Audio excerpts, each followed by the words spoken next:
अगर आपने भारत का इतिहास पढ़ा होगा थोड़ा बहुत, तो आपको भारत के इतिहास में ये बात पता चलेगी कि सन 1905 में इस देश में हमारे देश के एक बड़े महान क्रांतिकारी श्री लोकमान्य बाल गंगाधर तिलक ने स्वदेशी आंदोलन चलाया था। और इतिहास के पन्ने जब आप पलटेंगे तो पता चलेगा कि ऐसे ही एक महान क्रांतिकारी इस देश में श्री लाला लाजपत राय ने स्वदेशी आंदोलन चलाया था। और इतिहास को पढ़ेंगे तो पता चलेगा कि भारत देश के एक महान क्रांतिकारी श्री विपिन चंद्र पाल ने स्वदेशी आंदोलन चलाया था। और इतिहास में आपने पढ़ा होगा लाल बाल पाल, ये तीन नेताओं का तिकड़ी था। लाल माने लाला लाजपत राय, बाल माने विपिन चंद्र पाल, बाल माने श्री बाल गंगाधर तिलक, और पाल माने श्री विपिन चंद्र पाल। ये तीन बड़े क्रांतिवीर नेता थे जिन्होंने सन 1905 में स्वदेशी आंदोलन चलाया था। और उस स्वदेशी आंदोलन में सबसे पहली सभा हुई थी पुणे में। महाराष्ट्र का पुणे नाम का शहर है। ये जो महाराष्ट्र से आए हुए कार्यकर्ता हैं, अगर पुणे के होंगे तो पुणे में एक बड़ा ऐतिहासिक स्थान है, उसका नाम है शनिवार वाड़ा। पुणे शहर के मध्य में एक बहुत बड़ा चौक है, बहुत बड़ा स्थान है शनिवार वाड़ा। वहां पर सन 1905 के दिसंबर महीने में 7 तारीख को विदेशी कपड़ों की होली जलाई गई थी। और पूरे पुणे शहर से लोगों ने घर से अंग्रेजों के बनाए हुए कपड़े निकालकर वहां लाके जला दिए थे अपनी इच्छा से। और वो आयोजन किया था श्री लोकमान्य बाल गंगाधर तिलक ने। लोकमान्य बाल गंगाधर तिलक पुणे में ही रहते थे, उनका निवास स्थान पुणे में था। महाराष्ट्र के और पश्चिम भारत के उस समय के सबसे बड़े नेता थे। और जिस समय ये हुआ था उस समय महात्मा गांधी भारत में नहीं थे। ये घटना है सन 1905 की। महात्मा गांधी भारत में आए सन 1915 में। तो गांधी जी के आने के 10 साल पहले इस देश में स्वदेशी आंदोलन शुरू हो गया। शुरुआत कैसे हुई? पुणे के शनिवार वाड़ा में 7 दिसंबर 1905 को विदेशी कपड़ों की होली जलाई गई और उसमें आग लगाई श्री बाल गंगाधर तिलक ने। वहां से यह आंदोलन शुरू हुआ। उसके बाद भारत के हर बड़े शहर में अंग्रेजी कपड़ों की होली जलाना लोगों ने शुरू कर दिया था। आपको सुनकर हैरानी होगी कि 1905 से यह आंदोलन शुरू हुआ एक शहर के एक मोहल्ले से, और 1911 तक आते आते 6 वर्ष में यह स्वदेशी आंदोलन संपूर्ण भारत देश के एक एक शहर में फैल गया। एक एक शहर में, पुणे में, मुंबई में, हैदराबाद में, सिकंदराबाद में, बेंगलोर में, मद्रास में, आगरा में, अलीगढ़ में, मेरठ में, सहारनपुर में, दिल्ली में, ऐसे भारत के लगभग 600 बड़े स्थानों पर यह पूरे तेजी से आंदोलन फैल गया। और आपको यह सुनकर भी हैरानी होगी कि श्रीमान लोक बाल गंगाधर तिलक एक बड़े नेता, लाला लाजपत राय दूसरे बड़े नेता और विपिन चंद्र पाल तीसरे बड़े नेता। विपिन चंद्र पाल बंगाल के बड़े नेता थे उस समय। लाला लाजपत राय उत्तर भारत के पंजाब, हरियाणा इसके लिए बड़े नेता थे। और लोकमान्य तिलक महाराष्ट्र और पूरे पश्चिम भारत के। 3 नेताओं के कहने से आंदोलन शुरू हुआ और 6 साल में इस आंदोलन के 1 करोड़ 24 लाख कार्यकर्ता पूरे देश में तैयार हो गए। मात्र 6 साल। आंदोलन क्या था? अंग्रेजों के बनाए गए कपड़ों का बहिष्कार करना है, और अंग्रेजी कपड़े किसी के शरीर पर हों तो उतार कर जला देना है, किसी के घर में है तो निकाल कर जला देना है। हर तरह से अंग्रेजी कपड़ों का बहिष्कार करना है। और अंग्रेजी कपड़ों के अलावा अंग्रेजों की बनाई गई हर वस्तु का बहिष्कार करना है। उस जमाने में हमारे देश में ज्यादातर चीजें जो थी ना, वो इंग्लैंड से आती थी बनके। कपड़ा इंग्लैंड से आता था, चीनी इंग्लैंड से आती थी, चीनी माने शक्कर, जिसको आज हम शुगर अंग्रेजी में कहते, ये इंग्लैंड से आती थी। तो हिंदुस्तान के स्वदेशी आंदोलन के कार्यकर्ताओं ने अंग्रेजी कपड़े का जैसे बहिष्कार किया, वैसे अंग्रेजी चीनी का बहिष्कार कर दिया। लोगों ने चीनी खाना बंद कर दिया, आप सोच सकते। तो आप बोलेंगे फिर क्या किया? अंग्रेजों की बनाई गई चीनी खरीदना तो बंद कर दिया, और भारत के गांव-गांव के किसानों ने उसके विकल्प में गुड़ बनाना शुरू कर दिया और गुड़ खाकर अपना जीवन चलाना शुरू कर दिया। अंग्रेजी चीनी नहीं खाएंगे, अंग्रेजी कपड़े नहीं पहनेंगे। अंग्रेजों के देश में से उस जमाने में ब्लेड आता था भारत में, दाढ़ी बनाने वाला। तो भारत के लोगों ने अंग्रेजी ब्लेड से दाढ़ी बनाना बंद कर दिया, और भारत के नाइयों ने भी अंग्रेजी ब्लेड से दाढ़ी बनाना बंद कर दिया, और उसकी जगह भारत में उस्तरा बना लिया उन्होंने। उस्तरा आप जानते हैं, जिसको ऐसे ऐसे करके तेज करते हैं। तो उस तरह से दाढ़ी बनाना शुरू कर दिया। अंग्रेजी ब्लेड का पूरी तरह से बहिष्कार। एक भी नाई की दुकान पर सन 1905 में कोई जाता था दाढ़ी बनाने के लिए तो उस तरह से दाढ़ी बनाई जाती थी। ब्लेड बंद कर दिया इस्तेमाल करना। इसी तरह से अंग्रेजों के देश से बनकर एक चीज आती थी जिसको नील कहते हैं। नील की खेती भारत में होती थी, उसका कच्चा माल यहां से इंग्लैंड जाता था और फिर नील बन के आता था जो कपड़े में हम लगाते हैं, सफेद कपड़े में। तो भारत के करोड़ों लोगों ने अंग्रेजों का नील कपड़े में लगाना बंद कर दिया। इसी तरह से अंग्रेजों के देश में से 60-70 तरह की चीजें आती थी, उन सब चीजों का एक एक करके भारत के लोगों ने बहिष्कार कर दिया, खरीदना बंद कर दिया। और अंग्रेजों की ये चीजें जिन दुकानों पर बिकती थी वहां पर लोग जाकर सत्याग्रह करते थे। जैसे अंग्रेजी वस्तु बेचने की दुकानें होती है ना, आज भी हमारे देश में बड़े बड़े शहरों में विदेशी माल बेचने की दुकान होती है ना, उसमें लिखा रहता है विदेशी माल। ऐसे ही अंग्रेजों के जमाने में होता था, अंग्रेजी माल की दुकानें होती थी। वहां पर ये लोकमान्य तिलक, लाला लाजपत राय, विपिन चंद्र पाल के जो कार्यकर्ता होते थे स्वदेशी आंदोलन के, वो जाके सत्याग्रह करते थे। और जो व्यक्ति दुकान में घुसता था कोई भी सामान खरीदने के लिए, उससे वो सामान छीन लेते थे और वहीं आग लगा देते थे उसको। कभी कभी झगड़ा हो जाता था क्योंकि सामान खरीदने के लिए जो आदमी जा रहा है वो गुस्सा होता था कि हमने तो पैसा खर्च कर दिया और तुमने हमारा सामान छीन के जला दिया। तो स्वदेशी आंदोलन के कार्यकर्ता अपनी जेब से निकाल के उसका पैसा उसको दे देते थे, कहते थे तुम जाओ और इस पैसे से कोई स्वदेशी माल खरीद के इस्तेमाल करो, विदेशी माल मत खरीदो। कार्यकर्ताओं का उत्साह इतना जबरदस्त होता था कि अगर किसी ने विदेशी माल के खरीदे जाने के बाद उसका छीन लिया, जला दिया, गुस्सा किया, तो कार्यकर्ता अपनी जेब से निकाल के उसको पैसा दे देते थे कि देखो तुम्हारे सामान का पैसा हमने दे दिया। तो माल खरीद के जला देते। कहीं कहीं तो ऐसा होता था कि जबरदस्ती कुछ ऐसे लोग होते थे जो अंग्रेजी मानसिकता के, जैसे आज होते हैं ना, अंग्रेजी मानसिकता के बहुत सारे लोग होते हैं, वो कहते हैं हमको तो विदेशी माल ही चाहिए, हमको तो विदेशी वस्तु ही चाहिए क्योंकि उसकी क्वालिटी अच्छी होती है। ऐसे उस जमाने में भी थे कि हमको तो विदेशी माल ही खरीदना है। तो ऐसे लोग जब दुकानों में घुसते थे जबरदस्ती कि हमको तो विदेशी माल खरीदना है, तो स्वदेशी आंदोलन के कार्यकर्ता सड़क पर उनके सामने लेट जाते थे, जमीन पे।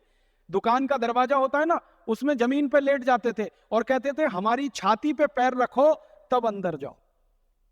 तो डर के मारे बहुत सारे लोग पीछे हट जाते थे। और ऐसे भी स्वदेशी आंदोलन में कार्यकर्ता हुए हैं। एक बड़े महान कार्यकर्ता जिनका नाम बहुत कम लोग जानते हैं, स्वदेशी आंदोलन के थे, उनका नाम था बाबू गेनू। मराठी व्यक्ति थे, महाराष्ट्र के थे, मुंबई में रहते थे। उन्होंने एक टोली बना रखी थी और वो टोली क्या करती थी, पूरे मुंबई शहर में घूम घूम के वो टोली ये पता करती थी कि विदेशी माल की कौन कौन सी गाड़ियां कहां कहां आ रही हैं, कहां कहां गाड़ियां आ रही हैं। क्योंकि अंग्रेजों के जमाने में कुछ गाड़ियां चलने लगी थी, उनमें विदेशी माल भर भर के आता था बाहर से। तो बाबू गेनू और उनके सहयोगी कार्यकर्ता घूमते थे मुंबई में, रात को चौकीदारी करते हुए घूमते थे और पता करते थे कि कहां विदेशी माल की गाड़ी आई। और जहां उनको पता चला कि विदेशी माल की गाड़ी आई, बस वहीं गए और गाड़ी में आग लगाई, जला दिया उसको। ऐसा उनका काम था। एक बार तो क्या हुआ कि बाबू गेनू और अपने सहयोगी उनके कार्यकर्ताओं के साथ, मुंबई में आप जानते हैं ना बंदरगाह है जहां पे पानी के जहाज आते हैं, तो विदेशों से माल उतरता है और विदेशों में माल भी जाता है। तो इंग्लैंड से विदेशी माल का लदा हुआ एक बड़ा पानी का जहाज आया जिसमें हजारों टन माल लदा हुआ था। बाबू गेनू और उनके सहयोगियों को पता चल गया कि ये तो विदेशी माल आ रहा है। वो पहुंच गए बंदरगाह पे और पूरे बंदरगाह को घेर लिया उन्होंने, और उन्होंने संकल्प ले लिया और कसम खा ली कि इस एक भी विदेशी माल को हम यहाँ उतरने नहीं देंगे और बंबई शहर में घुसने नहीं देंगे। तो क्या हुआ आप जानते हैं, पानी के जहाज से माल उतारा जाता है, फिर ट्रकों में लादा जाता है, फिर वो गाड़ियों में लगता है, फिर उसके बाद वो गाड़ियां गांव गांव चली जाती हैं माल बांटने के लिए। तो ऐसा ही हो गया। तो बाबू गेनू ने क्या किया कि एक गाड़ी ऐसी ही विदेशी माल की भरी हुई जाने की तैयारी में थी, बाबू गेनू उसके आगे लेट गए और अंग्रेज उसको चला रहा था। तो अंग्रेज ने कुछ नहीं देखा और बाबू गेनू के ऊपर गाड़ी चढ़ा दी।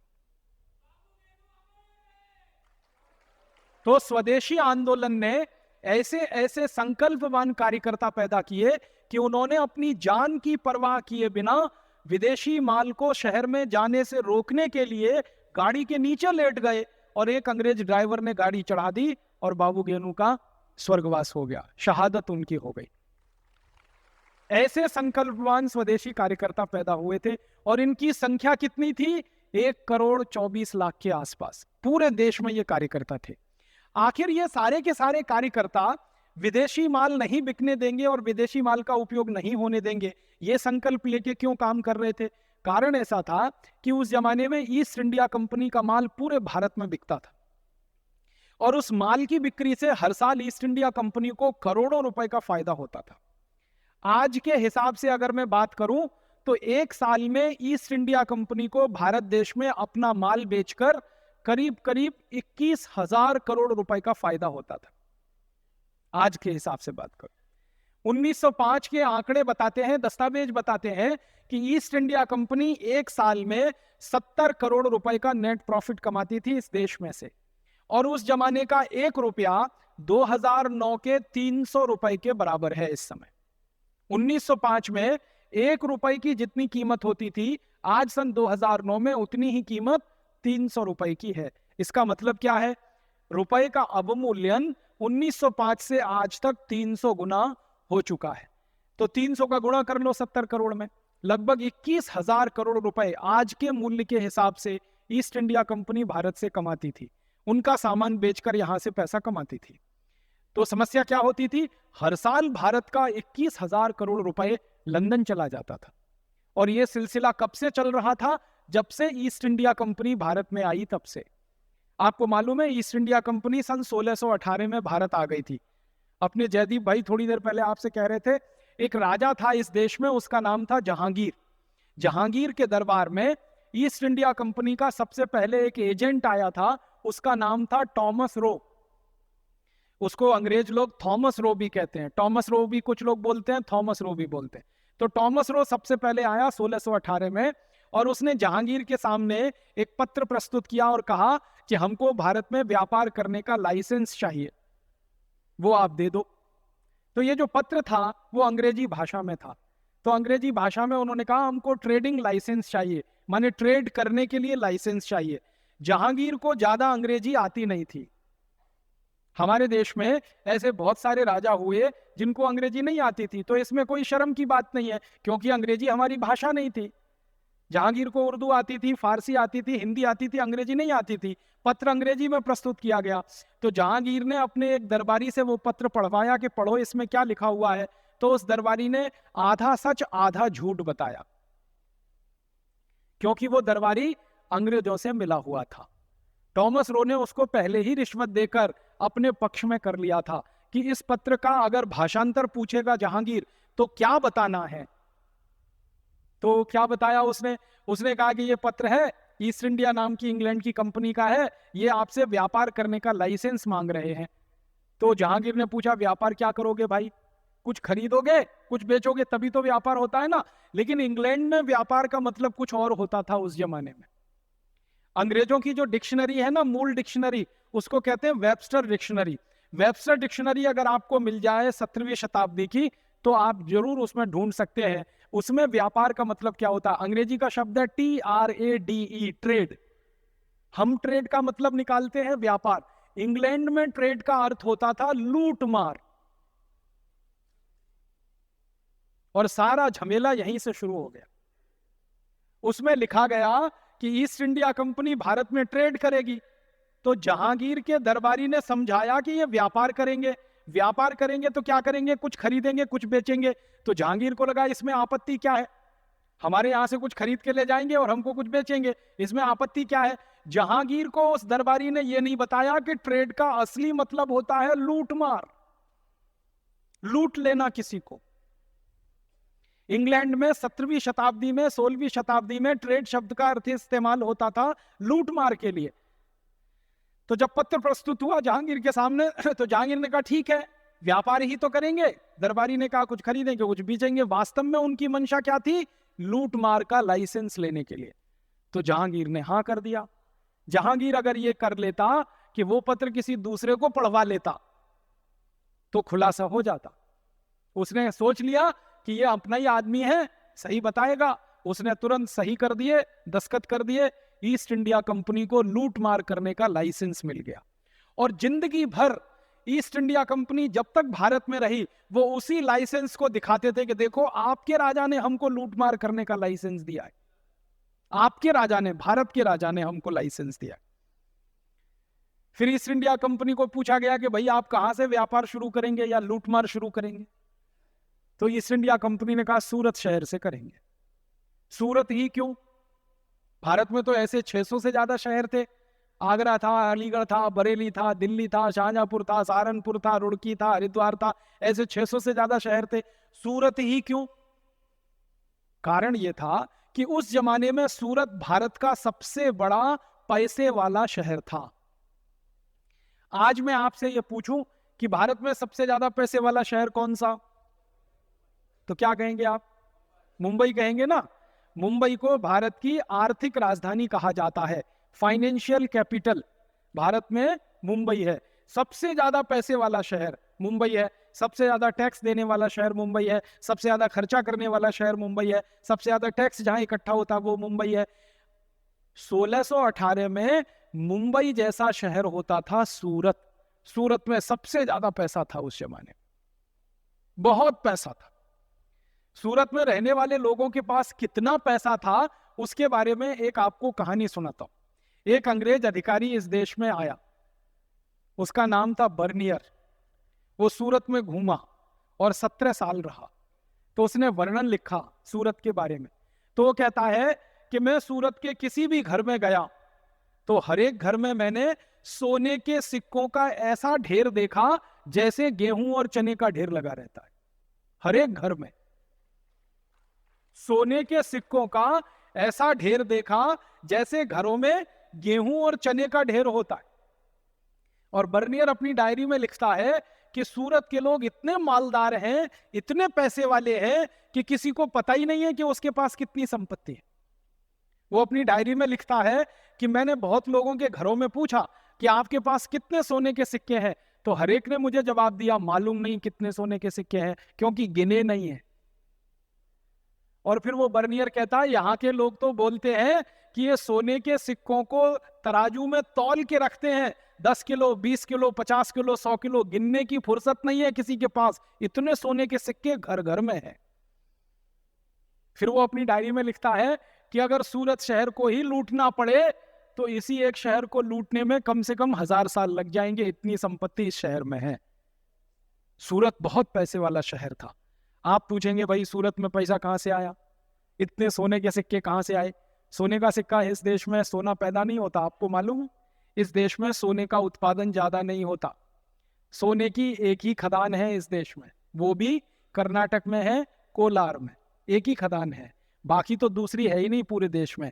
तो जिस देश में सोने की एक ही खदान हो वहां लोगों के घर घर में सोने का ढेर लगा हो, ये कहां से आया? सूरत उस समय का सबसे बड़ा व्यापारिक केंद्र था। जैसे आज मुंबई है ना व्यापार का केंद्र, वैसे सूरत था। भारत का सारा माल विदेशों में बिकने के लिए सूरत से ही जाता था, क्योंकि सूरत में बहुत बड़ा बंदरगाह हुआ करता था। तो भर भर के पानी के जहाज भारत का माल सूरत से बाहर जाता था विदेशों में। और हमारा माल दुनिया के जिस देश में भी जाता था बिकने के लिए, वहां हम अपना माल बेचते थे और बदले में सोना आता था हमारे देश। कारण क्या था? 16वीं शताब्दी और 17वीं शताब्दी में व्यापार में जो माध्यम था ना एक्सचेंज का, वो सोना था।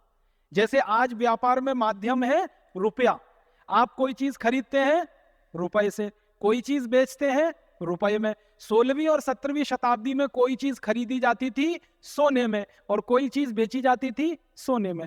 तो भारत से तरह तरह की चीजें बिकने के लिए जाती थी। उसमें सबसे ज्यादा बिकने के लिए जाता था कपड़ा भारत का, क्योंकि भारत में कपड़ा सबसे अच्छी क्वालिटी का बनता था 17वीं शताब्दी में। आपको मालूम है भारत के कपड़े की कहानी? यहाँ पे ढाका की मलमल बनती थी। मलमल नाम सुना है? मलमल एक खास तरह का कपड़ा होता है। ढाका एक शहर था इस देश में जो बांग्लादेश का अभी हिस्सा हो गया, पहले वो भारत में था। तो ढाका की मलमल बनती थी और 15 मीटर लंबा मलमल के कपड़े का थान तय करते जाओ करते जाओ करते जाओ तो माचिस की एक डिब्बी में आ जाता था।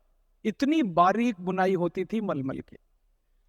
ढाका में मलमल बनती थी, सूरत में मलमल बनती थी, मालवा में मलमल बनती थी। आप में से कुछ कार्यकर्ता आए हैं मध्य प्रदेश से? मध्य प्रदेश में एक इलाका जिसको मालवा कहते हैं, इंदौर है, उज्जैन है, रतलाम है, तो मालवा में जबरदस्त किस्म का कपड़ा बनता था। भारत में ऐसे 350 से ज्यादा बड़े शहर थे जहां कपड़ा बनाने के बड़े बड़े केंद्र चलते थे। बहुत अच्छी क्वालिटी का कपड़ा बनता था। दुनिया में कोई इतना अच्छा कपड़ा बना नहीं पाता था जो भारत में बनता था। आप पूछेंगे भारत के कपड़े में ऐसी क्या खासियत थी? कपड़े में खासियत ये थी कि भारत में कपास बहुत अच्छी क्वालिटी का होता था। कपड़ा बनता है कपास से। कपास हिंदुस्तान में सभी राज्यों में होता है, उत्तर, दक्षिण, पूरब, पश्चिम, एक भी राज्य ऐसा नहीं भारत में जहां कपास नहीं होता। तो अच्छी क्वालिटी का कपास पैदा होगा तो अच्छा कपड़ा बनेगा। तो बहुत अच्छा कपड़ा भारत में बनता था और वो कपड़ा दुनिया के सब देशों में बिकने के लिए जाता था। उसको बेचने के लिए पानी के जहाज लगते थे, उस समय हवाई जहाज नहीं चलते थे, तो सारे पानी के जहाज सूरत से कपड़ा भरकर विदेशों में जाया करते थे और उधर से सोना लेके आया करते थे। आपको इतिहास की ये जानकारी दूं तो आपको गर्व होगा, भारत का कपड़ा जब पेरिस में बिकता था, लंदन में बिकता था, न्यूयॉर्क में बिकता था, वॉशिंगटन में बिकता था, अमेरिका के, कनाडा के आसपास के यूरोप के देशों में बिकता था, तो तराजू में रखा जाता था भारत का कपड़ा। तो जितने वजन का भारत का कपड़ा होता था उतने ही वजन का सोना हमें मिलता था। अगर मान लीजिए हमने एक कपड़े का थान बेचा और वो 1 किलो का है तो 1 किलो सोना हमें मिलता था। हमारे कपड़े की इतनी जबरदस्त क्वालिटी थी। सारी दुनिया के लोग हमारा कपड़ा पहनते थे। आपको सुन के ताज्जुब होगा, रोमन साम्राज्य में 3000 साल जितने राजा हुए, जितनी रानियां हुई, सब भारत का कपड़ा पहनकर ही जिंदा रहते थे। 3000 साल रोमन साम्राज्य में।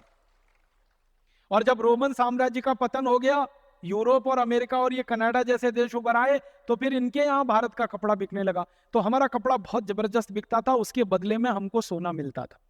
कपड़े जैसी ही एक दूसरी चीज अपनी बहुत बिकती थी दुनिया के देशों में, और वो थी भारत का लोहा, स्टील। हमारे भारत में कच्चे लोहे की बड़ी खदानें हैं। आप जानते हैं कच्चा लोहा इस देश में बहुत होता है। उड़ीसा में भरपूर मात्रा में है, झारखंड में भरपूर मात्रा में है, कर्नाटक में भरपूर मात्रा में है, महाराष्ट्र में भरपूर मात्रा में है। भारत के 12 राज्यों में कच्चा लोहा बहुत अधिक मात्रा में मिलता है। तो लोहे की खदानें बहुत हैं, हजारों साल से कच्चा लोहा निकल रहा है, और जिस देश में कच्चा लोहा निकलेगा वहीं पर स्टील बन सकता है। स्टील बनाने के लिए कच्चा लोहा चाहिए, तो भारत में कच्चा लोहा होता था, हम उसका स्टील बनाते थे। और 17वीं शताब्दी में 20,000 से ज्यादा फैक्ट्रियां थी जो स्टील बनाती थी इस देश में, और इस क्वालिटी का स्टील बनाते थे इस देश में जिसमें कभी जंग नहीं लगता था। आज 21वीं शताब्दी में सारी हाईफाई टेक्नोलॉजी के बाद जो स्टील बनता है उसमें जंग लग जाता है। आपको मालूम है, भारत के स्टील में जंग नहीं लगता था। और अगर आप उसका प्रमाण देखना चाहें तो दिल्ली के पास महरौली नाम का एक छोटा सा गांव है, वहां एक लौह स्तंभ खड़ा हुआ है, उसको जाके देख लीजिए। उसमें जंग का एक निशान नहीं है, और सैकड़ों साल से वो पानी में, बारिश में, धूल में, आंधी में, धक्कड़ में खड़ा हुआ है। एक रंच मात्र उस पर कहीं जंग नहीं आया। इस क्वालिटी का स्टील इस देश में 3000 साल से बनता था, और वो स्टील हम दूसरों को बेचते थे। और आपको सुन के हैरानी होगी, स्टील बेचकर भी हम सोना ही कमाते थे। लोहा बेचकर हम सोना कमाते थे। लोहा बेचा और सोना लाया हमने, कपड़ा बेचा और सोना लाया। इसी तरह से भारत की एक चीज बिकने के लिए जाती थी दुनिया के बाजार में, वो थी ईंट। ईंट समझते हैं, घर बनाने वाली। सबसे बेहतरीन क्वालिटी की ईंट भारत में ही बनती है, पतली सी एकदम, जिसकी उम्र 1000 साल तक है। आपने पुराने किले देखे हैं, शिवाजी महाराज के किले महाराष्ट्र में जाके देखिए, राणा प्रताप का किला आप देखिए, राजस्थान में जाके देखिए, चित्तौड़गढ़ में जितने पुराने किले हैं उसमें पतली पतली ईंट लगी हुई है ना, हजारों साल उसकी उम्र होती है। मोटी ईंट जल्दी टूटती है, पतली ईंट टूटती नहीं है जल्दी। तो वो पतली ईंट हम बनाते थे। दुनिया के बहुत सारे देश हमसे ईंट खरीद के ले जाते थे। ईंट को ईंट से जोड़ने के लिए हमारे यहाँ चूना बनता था, चूना, और वो चूना दुनिया के देशों में हम बेचते थे। तो हमारी ईंट बेचते थे तो भी हमको सोना चांदी ही मिलता था, चूना बेचते थे तो भी सोना चांदी ही मिलता था, कपड़ा बेचते थे तो भी सोना चांदी मिलता था, लोहा बेचते थे तो भी सोना चांदी मिलता था। भारत से मसाले जाते थे बिकने के लिए, वो तो आप सभी ने पढ़ा होगा। 36 तरह के मसाले जाते थे, काली मिर्च जाती थी, अजवाइन बिकने के लिए जाती थी, इलायची बिकती थी, बड़ी इलायची बिकती थी, छोटी इलायची बिकती थी, तेजपात बिकता था। हमारे देश के 36 तरह के मसाले दुनिया भर में बिकते थे, और उसके बदले में भी हमको सोना चांदी हीरे जवाहराती मिलते थे। और 3000 साल भारत ये सारी चीजें दुनिया के देशों को बेचता था, और जिस शहर से ये चीजें बिकने के लिए जाती थी उस शहर का नाम था सूरत। तो सबसे ज्यादा पैसा कहां आता था? सूरत में। इसलिए सूरत के एक एक घर के व्यापारी के पास ढेरों ढेरों सैकड़ों सैकड़ों कुंटल सोना होता था। यह अंग्रेजों ने दस्तावेजों में लिखा है, जो मैं आपको सुना रहा। तो सूरत इतना पैसे वाला शहर था, इसलिए ईस्ट इंडिया कंपनी ने जहांगीर से कहा कि हमको सूरत में व्यापार करने का लाइसेंस चाहिए। अब आप ध्यान देना, जहां भी मैं बोलूंगा व्यापार, वहां आप सोच लेना लूट मार, क्योंकि उनके लिए ट्रेड का मतलब था लूट मार, हमारे लिए ट्रेड का मतलब था व्यापार। तो उन्होंने लूट मार का लाइसेंस ले लिया। जहांगीर बोला भोला सीधा साधा, उसने लाइसेंस दे दिया। सूरत में जाके ईस्ट इंडिया कंपनी ने अपना धंधा शुरू किया। और क्या धंधा शुरू किया? लूट मार करने का। और वो लूट मार कैसे करते थे? जिस व्यापारी के घर में उनको पता चल जाए अच्छा खासा सोना है, बस उसी के घर में धावा बोलना। जैसे डकैती डालते हैं लोग, वैसे ईस्ट इंडिया कंपनी के लोग डकैती डाला करते थे। सैनिकों की फौज खड़ी की, एक एक घर में घुस गए, मारपीट किया, छीन छान के सोना ले आए, और वो सोना फिर यहां से जहाजों पर लाद लाद कर इंग्लैंड भेजा करते थे। ईस्ट इंडिया कंपनी का एक अधिकारी था, उसका नाम था रॉबर्ट क्लाइव। वो 1750 में भारत आया था, और 1757 में उसने एक युद्ध लड़ा था प्लासी का। रॉबर्ट क्लाइव ने अपनी जीवनी में लिखा है कि मैंने भारत के कलकत्ता नाम के शहर से जब लूट मार की तो इतना सोना चांदी इकट्ठा हुआ था, उसको लंदन लाने में 900 पानी के जहाज लगे। 900 पानी के जहाज, एक दो नहीं, 900, 900 शिप्स। और जहाज बोल रहा हूं मैं, नाव नहीं बोल रहा हूं, जहाज। नाव और जहाज में अंतर होता है। एक जहाज उस जमाने में जो होता था उसमें 60 से 70 मीट्रिक टन माल आता था, और 1 मीट्रिक टन में 1000 किलोग्राम होते। तो 900 पानी के जहाज भर के सोना चांदी लूटा था रॉबर्ट क्लाइव ने। तो रॉबर्ट क्लाइव जैसे अंग्रेज अधिकारी जब आते थे तो वो ढूंढते थे कि भारत के किस शहर में ज्यादा सोना है, वहीं पे जाके पोस्टिंग करवाते थे और वहीं से लूटमार का धंधा शुरू करते थे। तो ईस्ट इंडिया कंपनी का सबसे मुख्य काम था लूटमार। घरों में घिसकर लूट लेना, दुकानों में जाकर लूट लेना, किसी के महल में जाकर लूट लेना, छोटे छोटे राजाओं को लूट लेना, ये सब वो किया करते थे। लूट लूट कर यहां से पैसे इकट्ठे किया करते। और वो क्या क्या लूटते थे? हमारे देश का जो सोना चांदी था वो तो लूटते ही थे, इसके अलावा कपड़ा बनाने वाले जो कारीगर होते थे ना, उनका कपड़ा लूट लेते थे।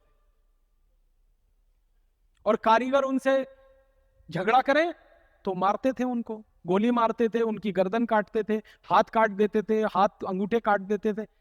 तो कारीगरों से कपड़ा लूट लिया, व्यापारियों के घर में से सोने चांदी के सिक्के लूट लिए, फिर किसी के पास से कुछ लूट लिया, किसी के, और जो कुछ लूटते थे वो फोकट में मिला ना उनको, तो उसको ले जाके वो बेचते थे लंदन में, पेरिस में, दूसरे शहरों के बड़े बड़े बाजारों में, और उससे जो मुनाफा होता था वो ईस्ट इंडिया कंपनी का प्रॉफिट माना जाता था।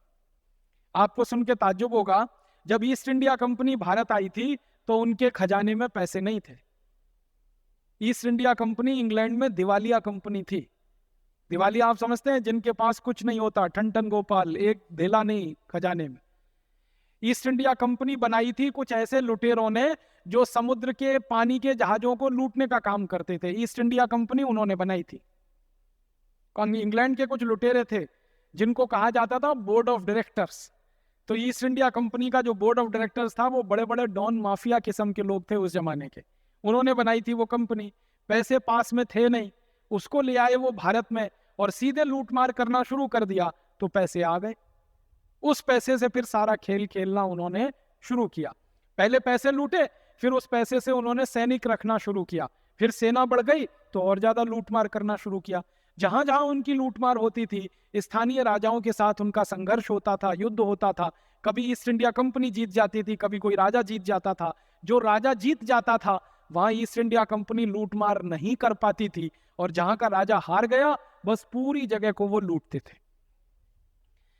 एक उदाहरण से बताता हूं। पंजाब हमारा एक बड़ा राज्य था उस जमाने में, 17वीं शताब्दी। पंजाब के एक राजा हुआ करते थे महाराजा रणजीत सिंह, नाम सुना आपने? ईस्ट इंडिया कंपनी ने महाराजा रणजीत सिंह के राज्य में 10 बार लूटमार करने का प्रयास किया। हर बार महाराजा रणजीत सिंह की सेनाओं ने ईस्ट इंडिया कंपनी के सैनिकों को मौत के घाट उतार दिया, हर बार।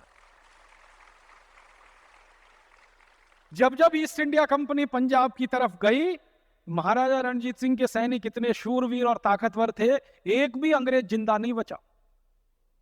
जब भी वो गए लूट मार कर, कभी जलंधर में, कभी कपूरथला में, कभी अमृतसर में, कभी लाहौर में। उस समय लाहौर जो था ना, वो पंजाब का ही हिस्सा था, ये तो बंटवारे में पाकिस्तान चला गया। तो भारत के पंजाब राज्य में जब भी ईस्ट इंडिया कंपनी ने कदम रखा, महाराजा रणजीत सिंह ने पूरी ताकत से उनका मुकाबला किया और हर बार अंग्रेजों को हरा के वहां से वापस भेजा। तो पंजाब को नहीं लूट पाते थे वो जल्दी। ऐसे ही हमारे मध्य भारत में, मध्य प्रदेश में झांसी है ना, झांसी में महारानी लक्ष्मीबाई हुआ करती थी। उसके राज्य में जब भी अंग्रेजों ने कदम रखा लूटपाट करने के लिए, झांसी की रानी लक्ष्मीबाई ने जबरदस्त संघर्ष किया उनके साथ और जल्दी अंग्रेज कामयाब नहीं हो पाए। आपको मालूम है, झांसी की रानी लक्ष्मीबाई के राज्य में जब जब अंग्रेज लूटने के लिए गए, हर बार अंग्रेज पराजित होकर लौटे। एक बार झांसी की रानी के विश्वास पात्रों के गद्दारी से झांसी की रानी गिरफ्तार हुई और मारी गई। उसके पहले कभी लूट नहीं पाए अंग्रेज झांसी को। ऐसे ही दक्षिण भारत में एक जबरदस्त रानी हुआ करती थी, कित्तूर चेन्नम्मा। बेलगाम है, कर्नाटक वाले यहाँ कुछ आए हैं, कर्नाटक में बेलगाम है। बेलगाम के पास एक छोटा सा गांव है कित्तूर, वहां उसका जन्म हुआ, इसलिए नाम पड़ गया कित्तूर चेन्नम्मा। दक्षिण भारत में गांव का नाम अपने नाम के साथ लिखने की परंपरा है। दक्षिण के जो नाम होते हैं ना, आपने सुना है HD देवेगौड़ा, तो एच माने हरदनहल्ली, हरदनहल्ली उसके गांव का नाम है, देवेगौड़ा का। गांव का नाम पहले लिखते हैं, अपना नाम बाद। तो कित्तूर चेन्नम्मा, कित्तूर गांव का नाम। कित्तूर चेन्नम्मा के राज्य में जब जब अंग्रेज गए लूटने के लिए, कभी कामयाब नहीं हो पाए, हर बार अंग्रेजों को हराया उसने। ऐसे ही दक्षिण भारत में एक बड़ा प्रतापी राजा था, हैदर अली। हैदर अली के राज्य में जब जब अंग्रेज गए लूटमार करने के लिए, कभी कामयाब नहीं हुए, हर बार हैदर अली ने हरा के भेजा उनको। तो भारत में कई शूरवीर राजा थे जो अंग्रेजों से टक्कर लेते थे, संघर्ष करते थे और उनको हराते थे। लेकिन कुछ कमजोर राजा भी थे जहां अंग्रेज कामयाब हो जाते थे। एक राज्य था हमारे यहाँ जयपुर, वहां का राजा बहुत ही कमजोर था, बहुत कमजोर था। इतना कमजोर था कि अंग्रेज एक चिट्ठी लिख के भेजें जयपुर के राजा को कि 1 करोड़ स्वर्ण मुद्राएं दे दो, तो वो राजा चुपचाप अंग्रेजों के घर दे के आता था। कभी उसने ये नहीं कहा कि नहीं दूंगा। वो कहता था कि अगर मैं ऐसा बोलूंगा नहीं दूंगा तो अंग्रेज चढ़ाई कर देंगे, मेरा पूरा महल लूट के ले जाएंगे और उसमें तो बहुत चला जाएगा। तो अपने घर से ही ले जाके 1 करोड़ दे के आता था। अब अंग्रेज एक बार 1 करोड़ मांगते थे तो अगली बार कहते थे 10 करोड़ दे दो, तो फिर वो राजा जाता था 10 करोड़ दे के आता था। तो ऐसे कमजोर राजा भी थे इस देश में। जयपुर के मैंने तो नाम लेके कह दिया, ऐसे कई कमजोर राजा थे, वो चुपचाप दे के आते थे। तो ईस्ट इंडिया कंपनी का जो धंधा चला इस देश में, वो इस तरह से चला, लूट मार करके इस देश में से पैसा उन्होंने बनाना शुरू किया। जिस कंपनी के पास एक धेला नहीं था उनके खजाने में, वो जब भारत आ गए और 10-15 साल उनका ये धंधा चल पड़ा लूट मार का, करोड़ों स्टर्लिंग पाउंड उनके खजाने में जमा हो गए।